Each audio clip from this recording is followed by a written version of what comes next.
మత్తయి సువార్త 1 అధ్యాయం 19 వచనం. ఆమె భర్త అయిన యేసేపు నీతిమంతుడై ఉండి ఆమెను అవమానపరచనొల్లక రహస్యముగా ఆమెను విడనాడనుద్దేశించెను. ఇక్కడ యేసేపు గురించి మనం చదువుతున్నాం.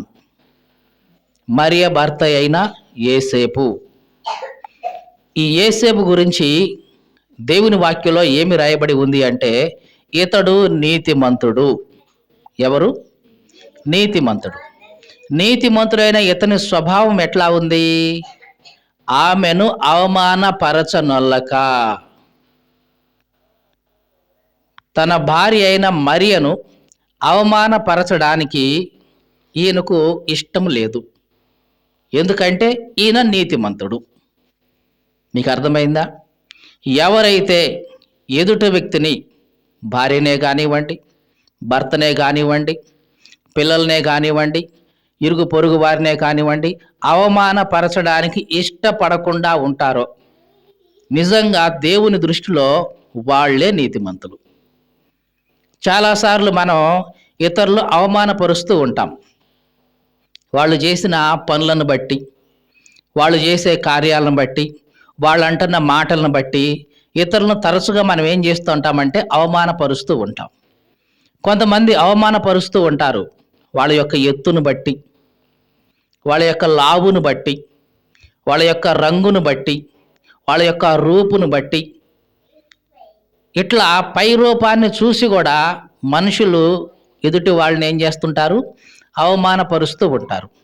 కాబట్టి ఇట్లాగా ఎవరైతే ఎదుటి వ్యక్తిని ఏ కారణం చేతైనా కానివ్వండి అవమానపరుస్తూ ఉన్నారో వాళ్ళు దేవుని దృష్టిలో నీతిమంతులుగా ఎప్పటికీ కూడా ఎంచబడరు. నీకు అర్థమైందా? ఏ వ్యక్తిని కూడా నీవు అవమానపరచకూడదు.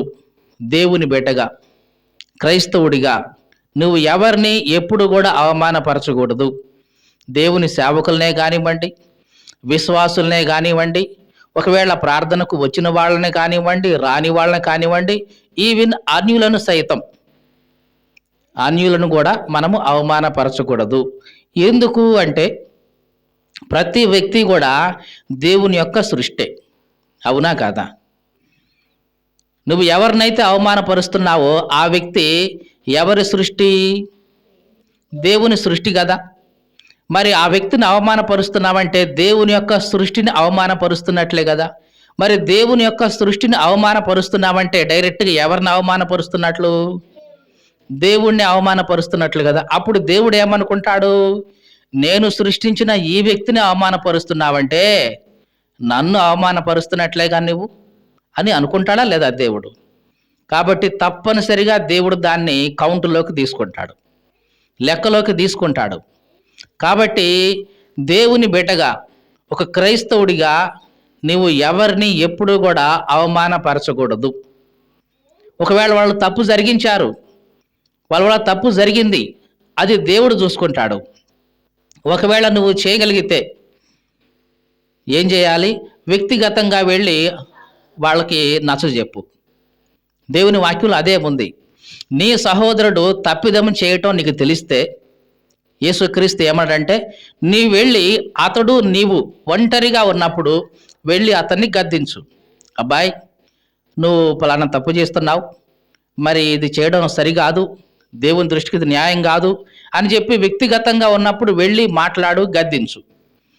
లేదు, నువ్వు వ్యక్తిగతంగా వెళ్ళి మాట్లాడావు, గద్దించావు, అయినా అతడు వినలేదు, అదే పొరపాట్లు అట్లా కొనసాగుతూ ఉంటే ఒకళ్ళిద్దరిని వెంటబెట్టుకొని వెళ్ళి మరలా చెప్పు.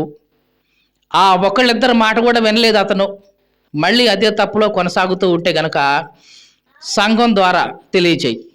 సంఘం అంతా కలిసి వెళ్ళి, అయ్యా మరి నీవు దేవుని ఎరిగిన వాడివి కాబట్టి నువ్వు ఇట్లా చేయకూడదు అని సంఘం ద్వారా చెప్పు. ఆ సంఘం చెప్పినా సరే వినలేదు అంటే గనక అతను నువ్వేమి తృణీకరించాల్సిన పని లేదు, అతను నువ్వేమి అవమానపరచాల్సిన పని లేదు. ఇదిగో ఇతరు సంఘం యొక్క మాట కూడా వినలేదు, విశ్వాసుల యొక్క మాట కూడా వినలేదు, దేవుని సేవకుడి మాట కూడా వినలేదు. కాబట్టి ఇదిగో ఇతన్ని మనం అన్యునిగా ఎంచుకోవాలి. అంటే ఇతడు మనలోనికి రావడానికి తగినవాడు కాడు అని ఎంచుకొని అతని నుంచి కొంచెం మీరు దూరంగా ఉండండి. ఇది యేసుక్రీస్తు చెప్పిన విధానం. అంతేగాని ఆ వ్యక్తిని అవమానపరిచే విషయం యేసుక్రీస్తు ఎప్పుడు ఎవరికి కూడా చెప్పలేదు. దేవునికి స్తోత్రం కలుగును గాక. హల్లెలూయా. కాబట్టి క్రైస్తవులుగా మళ్ళీ మళ్ళీ చెప్తున్నానండి, క్రైస్తవుడిగా నువ్వు ఎవరిని ఎప్పుడు కూడా అవమానపరచొద్దు. ఇంకా దేవుని వాక్యం ఏముందంటే, ముసలివాడిని చూసి నీవు అవమానపరచకూడదు, ఈ ముసలివాడేగా అన్నట్టు. ఇంకా కుంటివాణ్ణి చూసి నీవు అవమానపరచకూడదు, గుడ్డివాని ఎదుట అడ్డం వేయకూడదు. ఇది యేసుక్రీస్తు చెప్పాడు. యేసుక్రీస్తు కాదు కానీ పాత నిబంధనలో దేవుడు చేత రాయబడిన మాట. గుడ్డివాని ముందు అడ్డం వేయకూడదు. అంటే గుడ్డివాడు తెలియదు, నడిచి వస్తా ఉన్నాడు, కావాలనే నువ్వే కర్రో రాయో అడ్డు పెట్టావనుకో, ఏమవుతాడు అతను? ఇట్లాంటిది చేస్తే దేవుడు తప్పనిసరిగా లెక్కలోకి తీసుకుంటాడు. చెవిటి వాని ముందు తిట్టకూడదు. ఇది కూడా ధర్మశాస్త్రంలో దేవుడు చెప్పాడు. వాడికే వినపడదు కదా, తిట్టినా ఏం కాదులే అని చెప్పేసి చెవిటి వాడిని నువ్వు తిట్టకూడదు. అలా తిడుతున్నావంటే అతన్ని అవమానపరుస్తున్నట్లే. గుడ్డివాడి ముందు అడ్డం వేయకూడదు, అలా వేస్తున్నావంటే అతన్ని అవమానపరుస్తున్నట్లే. ఇట్లాగా మనం ఒక పద్ధతి దేవుడు మనకు నేర్పాడు. ఏ వ్యక్తిని కూడా అవమానపరచకూడదు. దేవునికి స్తోత్రం కలుగును గాక. హల్లెలూయా. ఈ క్రిస్మస్ దినాల్లో యేసేపు ద్వారా మనం ఒక విషయాన్ని నేర్చుకుంటున్నాం. యేసేపు నీతిమంతుడు. ఆ నీతిమంతుడు అని ఎట్లా చెప్తుంది దేవుని వాక్యం అంటే, అతడు నీతిమంతుడు కాబట్టి మరియను అవమానపరచడానికి ఇష్టపడలేదు. మీకు అర్థమైందా? నీవు నీతిమంతుడు అయితే ఏ వ్యక్తిని కూడా అవమానపరచడానికి ఇష్టపడవు. మరి ఆమె బహిరంగంగా కనిపిస్తుంది కదా, ఆమె గర్భవతి అని కనిపిస్తూ ఉంది. ఆమెను అవమానపరచడానికి చెయ్యొచ్చు, పంచాయతీ పెట్టించవచ్చు. కానీ యేసేపు అది చేయడానికి ఇష్టపడలేదు. నిజానికి దేవుని వాక్యంలో ఏముందంటే, ఏ వ్యక్తి అయినా సరే, ఒక స్త్రీ కానీ ఒక పురుషునికి ప్రదానం చేయబడిన తర్వాత వారు ఏకం కాకమునిపే ఆమె గర్భవతి అయిందని తెలిస్తే, ఈ పురుషుడు అంటే ఆ ప్రదానం చేసుకున్న పురుషుడు నలుగురిలోకి తీసుకొచ్చి ఆమెను నిలబెట్టాలి. నిలబెట్టిన తర్వాత అది నిజమని రుజువైతే ఆమెను రాళ్లతో కొట్టి చంపాలి. ఇది ధర్మశాస్త్రం యొక్క లెక్క. ప్రదానం చేయబడిన ఆ వ్యక్తి ఇదిగో ఈ స్త్రీ మీద నింద మోపి, ఈమె మీద నేరం మోపి, ఇదిగో ఈమె నాకు ప్రదానం చేయబడింది కానీ నేను ఈమె దగ్గరికి వెళ్ళలేదు, అయినా సరే ఈమె గర్భవతి అయ్యింది, కావాలంటే రుజువులు ఇవే అని చూపిస్తే ఊరంతా కలిసి ఆమెను రాళ్లతో కొట్టి చంపేస్తారు. ఇట్లాగా ఏ రకంగానైనా సరే మరియను అవమానపరచకూడదు అనుకున్నాడు యేసేపు. ఇది యేసేపు యొక్క నీతి. ఈ మాటలు వింటున్న ప్రియ సహోదరి సహోదరుడా, ఎదుటి వాళ్ళు చేసిన తప్పును బట్టి ఎప్పుడూ కూడా వాళ్ళని అవమానపరచొద్దు. మనిషిగా ప్రతి ఒక్కళ్ళు జీవితంలో తప్పులు చేస్తూనే ఉంటాం. వాళ్ళు ఒక రకమైన తప్పు చేస్తే నువ్వు ఇంకొక రకమైన తప్పు చేస్తూనే ఉంటావు. లోకంలో ఒక సామెత ఉంది, ఎర్రర్ ఈజ్ హ్యూమన్. అంటే తప్పు అనేది మానవ సహజం, జరుగుతూనే ఉంటుంది. నేను తప్పు చేయలేదు, నేను నిఖార్సుగా ఉంటాను అని చెప్పిన వాడు, ఆ నీతిమంతుడైన వాడు ఈ భూమి మీద ఎవరూ లేరండి. ఒక్కడే ఒకడున్నాడు, ఆయన యేసుక్రీస్తు. ఆయన సవాల్ చేశాడు, నాలో తప్పు ఉందని, నాలో పాపం ఉందని మీలో ఎవడు నిరూపిస్తాడు రండి అన్నాడు. కానీ మనిషి ఎవడు కూడా ఈ మాట చెప్పలేడు. మనిషి ఎప్పుడో ఒకప్పుడు ఏదో ఒక సమయంలో తప్పు జరిగిస్తూనే ఉంటాడు. తన కుటుంబంలో కానివ్వండి, వ్యక్తిగతంగా కానివ్వండి, సమాజంలో కానివ్వండి, తను చేస్తున్న పనిలో కానివ్వండి, తన ఆఫీసులో కానివ్వండి, ఉద్యోగంలో కానివ్వండి, ఎక్కడో ఒక చోట ఏదో ఒక పొరపాటు మనిషిని తర్వాత చేస్తూనే ఉంటాడు. కాబట్టి నీవేమీ తప్పు లేదు నీలో అన్నట్లుగా ఎదుటి వ్యక్తిని నిందించాల్సిన పని లేదు, అవమానపరచాల్సిన పని అంతకంటే లేదు. మరి ముఖ్యంగా క్రైస్తవుడిగా నీవు ఎప్పుడు కూడా ఇట్లాంటిది చేయకూడదు. దేవునికి స్తోత్రం కలుగును గాక. హల్లెలూయా. నిజానికి ఇక్కడ యేసేపు గురించి ఏమి రాయబడి ఉందంటే, యేసేపు నీతిమంతుడు అని ఉంది. మరి దేవుని యొక్క వాక్యం ప్రకారం నీతిమంతుడు అంటే ఎవరు?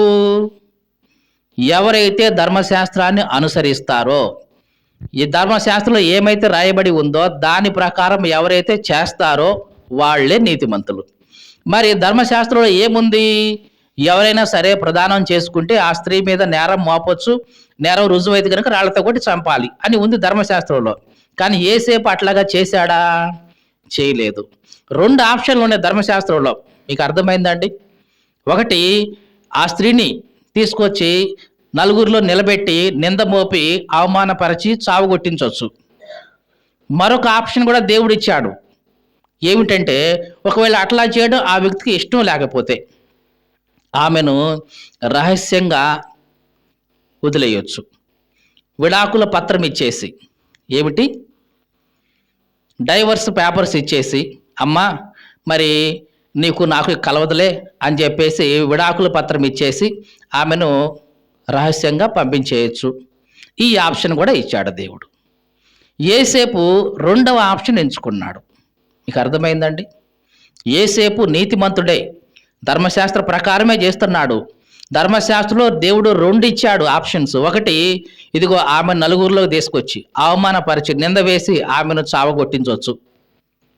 లేదు, అట్లా చేయడం నీకు ఇష్టం లేకపోతే ఇదిగో విడాకుల పత్రం ఇచ్చేసి, అమ్మా ఇక నీకు నాకు కుదరదులే అని చెప్పేసి ఆమెను వదిలేసుకోవచ్చు. యేసేపు నీతిమంతుడు కాబట్టి ఆమెను అవమానపరచకుండా 2వ ఆప్షన్ ఎంచుకున్నాడు. ఏమనుకున్నాడు? రహస్యంగా ఆమెను వదిలేద్దాం, ఆ విడాకుల పత్రం ఇచ్చేసి వదిలేద్దాం అనుకున్నాడు. ఈ విషయం దేవుడు కూడా ఆలోచించి యేసేపుతో మాట్లాడాడు. దేవునికి స్తోత్రం కలుగును గాక. హల్లెలూయా. ఈ మాటలు వింటున్న ప్రియ సహోదరి సహోదరుడా, మరి ఈ క్రిస్మస్లో యేసేపు గురించి ఈరోజు మనం తెలుసుకుంటున్నాం. అతడు ఎటువంటి వాడు? నీతిమంతుడు. మరి దేవుడు నిన్ను నన్ను కూడా అదే నీతితో ఉండాలని ఆశిస్తున్నాడు. మరి నీలో అటువంటి నీతి ఉందా? ఎదుటి వ్యక్తిలో ఉన్న లోపాన్ని చూసి అతన్ని అవమానపరిచే వాడివైతే కనుక మళ్ళీ చెప్తున్నాను, నువ్వు ఎన్నడూ కూడా నీతిమంతుడు కాలేవు. కాబట్టి మళ్ళీ చెప్తూ ఉన్నాం. ఒకసారి ప్రార్థన చేయడానికి 2 దేవాలయానికి వెళ్ళారు. యేసుక్రీస్తు చెప్పిన మాట లూకా సువార్త 10వ అధ్యాయంలోది. ప్రార్థన చేయడం కోసం 2 దేవాలయంలోకి వెళ్ళాడు. ఒక వ్యక్తి ఏమో సుంకరి, మరొక వ్యక్తి పరిసయుడు. ఈ పరిసయుడు నిలబడి ప్రార్థన చేస్తున్నాడు. ఏమని? దేవా, నేను దొంగలాగా లేను, వ్యభిచారులాగా లేను, చెడ్డవాడిలాగా లేను, అన్యాయస్తుడిలాగా లేను, ఇతర మనుషుల్లాగా లేను. నీకు వందనాలు. వారానికి 2 మార్లు ఉపవాసం ఉంటున్నా, నా సంపాదన అంతట్లో 10వ భాగం ఇస్తున్నా అని ఇట్లాగా తనలో తాను ప్రార్థన చేస్తున్నాడు. ఇంకా ఏమన్నాడంటే, ఇదిగో ఈ సుంకర్లాగా కూడా లేను అని తనతో పాటు వచ్చిన ఆ సుంకర్ని వేలెత్తి మరీ చూపించి అవమానిస్తున్నాడు దేవుని సన్నిధిలో. మీకు అర్థమైందా? చాలాసార్లు మనం చేసే పనులు ఇట్లాగే ఉంటాయి. మనం అనుకుంటాం నేను పరిశుద్ధుణ్ణి అనుకుంటాం, నేను నీతిమంతుణ్ణి అనుకుంటాం. కానీ మనం చేసే పనులను బట్టి, మనం మాట్లాడే మాటలను బట్టి మనం నీతిమంతులం కాదు అని దేవుడు డిసైడ్ చేస్తాడు. ఈ పరిసయుడు అనుకున్నాడు, నేను నీతిమంతుణ్ణి, ఎందుకంటే ఇదిగో నేను అన్యాయం చేయట్లేదు ఎవరికి, నేను ఈ దొంగతనం చేయట్లేదు ఎవరి వస్తువు, నేను ఎవరిని కూడా మోసం చేయట్లేదు, కానీ ఇదిగో దేవుని కోసం నేను చాలా చేస్తున్నా. ఏం చేస్తున్నావయ్యా? వారానికి 2 సార్లు ఉపవాసం ఉంటున్నా. అబ్బా, నా 10వ భాగమంతా, నా సంపాదన 10వ భాగమంతా దేవునికి ఇస్తున్నా. ఇట్లాంటివన్నీ చెప్తూ తనలో తాను అనుకున్నాడు, నేను నీతిమంతుడినే అనుకుంటున్నాడు. దేవుడు ఇతన్ని చూస్తానే ఉన్నాడు. ఇతనితో పాటు ఇంకో వ్యక్తి వచ్చాడు, సుంకరి. ఈ సుంకరి కనీసం దేవుని వైపు చూడడానికి కూడా నాకు అర్హత లేదు అనుకున్నాడు. తనను తాను తగ్గించుకొని దేవా, నేను పాపిని, నన్ను కరుణించు అని పలికాడు. ఈయనేమి దీర్ఘ ప్రార్థనలు చేయలా, ఇంత పొడుగు ప్రార్థనలు చేయలా. నేను అట్లాంటివాడిని, ఇట్లాంటివాడిని ఇవేమీ మాట్లాడలా. కేవలం ఒకటన్నాడు, దేవా నీ వైపు చూసే యోగ్యత నాకు లేదు, నేనైతే పాపినయ్యా, నన్ను కరుణించు అని పలికాడు. దేవుడు 2 ప్రార్థనలు చూశాడు. ఎవరైతే నేను పాపిని అని తనను తాను తగ్గించుకున్నాడో ఆ వ్యక్తిని చూసి ఇతడు నీతిమంతుడు అని దేవుడు డిక్లేర్ చేశాడు. మరి ఇతను ఈ పరిసైడు సంగతి ఏంటి? మంచోడే కదా, దొంగలాగా లేడు, వ్యభిచారిలాగా లేడు, నరహంతకుడిలాగా లేడు, ఇగో ఇతర మనుషుల్లాగా లేడు, వారానికి 2 సార్లు ఉపవాసం ఉంటున్నాడు, దశంభాగం ఇస్తున్నాడు, ఎన్ని మంచి పనులు చేస్తున్నట్లే కదా. మరి దేవుడు ఇతన్ని చూసినప్పుడు, ఇతన్ని ప్రార్థన చూసినప్పుడు, ఇతని హృదయాన్ని చూసినప్పుడు ఇతని నీతిమంతుడిగా దేవుడు తీర్చలేదు. మంచివాడే, మంచి పనులు చేస్తున్నాడు, కానీ తన హృదయంలో ఏముంది? ఎదుటి వాళ్ళని అవమానపరిచే ఆ స్థితి ఉంది. మీకు అర్థమైందా? ఎదుటి వాళ్ళను అవమానపరిచే స్థితి తన హృదయంలో ఉంది పరిసేడికి. ఈ సుంకరి వాడే నేను లేను, నేను గొప్పోడిని అని సుంకరిని అవమానపరిచాడు. నేను ఇతరుల దొంగల్లాగా లేను అని చెప్పి దొంగలతో పోల్చుకొని దొంగలను అవమానపరుస్తున్నాడు. వ్యభిచారులాగా లేను అని వాళ్ళని కించపరుస్తూ వాళ్ళను అవమానపరుస్తున్నాడు. ఇట్లాగా ఎదుటి వ్యక్తులతో పోల్చుకొని తన్ను గొప్ప చేస్తూ వాళ్ళని ఏం చేస్తున్నాడు? అవమానం చేశాడు. అందుకనే దేవుడు ఈ పరిసేడిని నీతిమంతుడిగా తీర్చలేదు. మరి సుంకరి ఎవరితో అయినా పోల్చుకున్నాడా? నేను వాళ్ళకంటే గొప్పవాడిని, వాళ్ళకంటే గొప్పవాడిని, వాళ్ళకంటే గొప్పవాడిని అని ఎవరితో అన్నా పోల్చుకున్నాడా? ఎవరితో పోల్చుకోలేదు.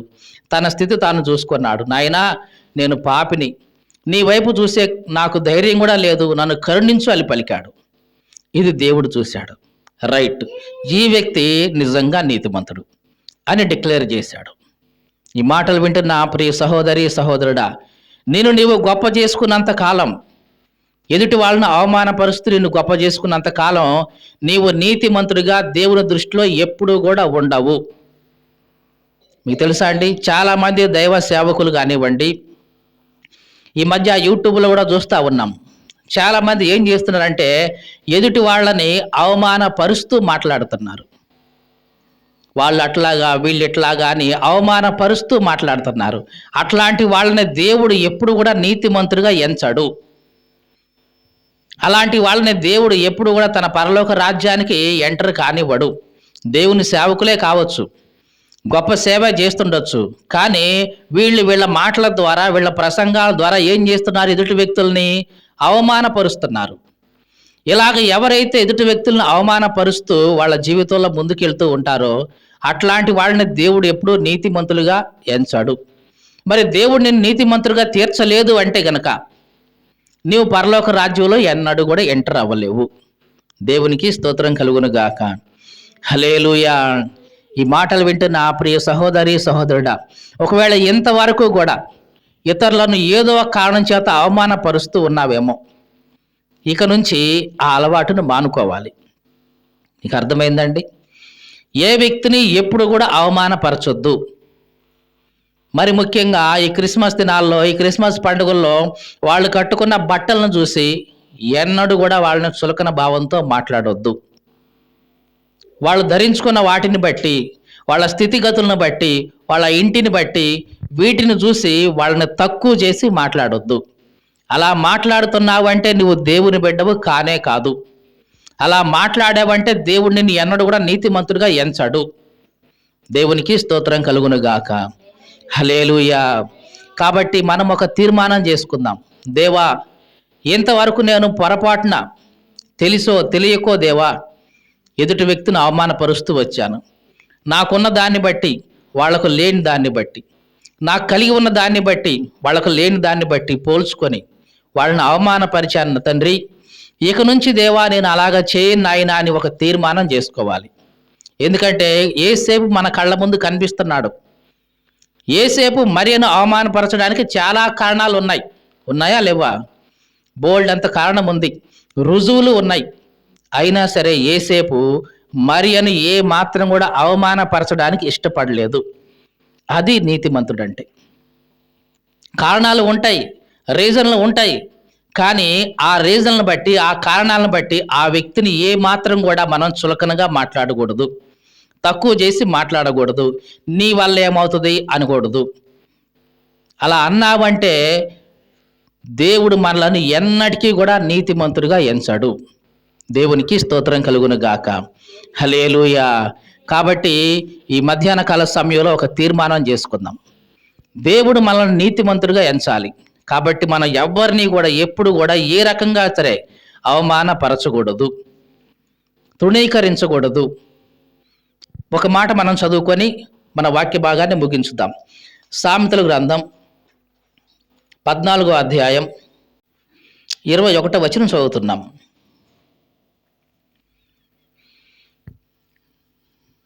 తీశారు అందరూ? సామెతల గ్రంథం 14వ అధ్యాయం 21వ వచనం. తన పొరుగు వాడిని తిరస్కరించువాడు పాపము చేయువాడు. చూడండి, దేవుని వాక్యంలో ఏముంది? తన పొరుగు వాడిని తిరస్కరించేవాడు ఏం చేస్తున్నాడంట? పాపం చేస్తున్నాడు. చాలాసార్లు పాపం అంటే మనం ఏమనుకుంటామంటే దొంగతనం చేస్తే పాపం, వ్యభిచారం చేస్తే పాపం, నరహత్య చేస్తే పాపం, దొంగతనం చేస్తే లేదా అబద్ధ సాక్ష్యం చెప్తే పాపం, ఇవే పాపాలు అనుకుంటాం. కానీ దేవుని వాక్యం ఏమి సెలవిస్తుందంటే, నీవు నీ పొరుగు వాడిని తిరస్కరిస్తే అది దేవుని దృష్టిలో ఎట్లాంటిదంట? పాపం చేసినట్లే. తిరస్కరిస్తే, తిరస్కారం అంటే దేన్ని బట్టి అయినా సరే, వాళ్ళ ఎత్తును బట్టి కానీ, వాళ్ళ లావును బట్టి కానీ, రంగును బట్టి కానీ, రూపును బట్టి కానీ, వాళ్ళకున్న స్థితిగతులను బట్టి కానీ, వాళ్ళకున్న వస్త్రధారణను బట్టి కానీ, వాళ్ళకున్న ఇంటిని బట్టి కానీ, దేన్ని బట్టైనా సరే ఎదుటి వ్యక్తిని తిరస్కరించే మనసు నీలో ఉందంటే జాగ్రత్త. నువ్వు చేస్తుంది ఏమిటి? పాపం చేస్తున్నావు. మరి అట్లాంటి పాపం చేసే నిన్ను దేవుడు నీతిమంతుడిగా ఎంచుతాడా? అట్లాంటి పాపం చేసే నీవు పరలోక రాజ్యంలో ఉంటావా? మరి మనం ఏమనుకుంటామంటే సరదాగా మాట్లాడానండి, ఏదో నవ్వు తాలుగా చేశానండి, ఏదో కాసేపు ఆనందం కోసమో లేకపోతే ఫన్నీ కోసమో లేకపోతే ఏదో జోక్ అన్నా అండి, అదండి ఇదండి నీ ఏదో కవర్ చేస్తావు. నువ్వు ఏది కవర్ చేసినా సరే దేవుని దృష్టిలో నువ్వు చేసింది పాపంగానే ఉంటుంది. కాబట్టి ఈ క్రిస్మస్ దినాల్లో మరలా అటువంటి పాపాలు చేయకుండా దేవుని సన్నిధిలో మనం ఒక తీర్మానం చేద్దాం. దేవా, నేను ఎప్పుడూ ఎవరిని తృణీకరించకుండా నాకు సహాయించి, వాళ్ళకున్న స్థితిగతులను బట్టి కానీ, వాళ్ళ రంగును బట్టి, రూపును బట్టి, ఎత్తును బట్టి, లావును బట్టి, వీటిని బట్టి ఎవరిని తక్కువ చేయకుండా, చులకనగా మాట్లాడకుండా నాకు సహాయం చేయి ప్రభువా అని దేవుని సన్నిధిలో మనలను మనం ఒక స్థితికి తీసుకుందాం. ప్రార్థన చేసుకొని ఒక నిర్ణయం తీసుకుందాం, ఒక డెసిషన్ తీసుకుందాం.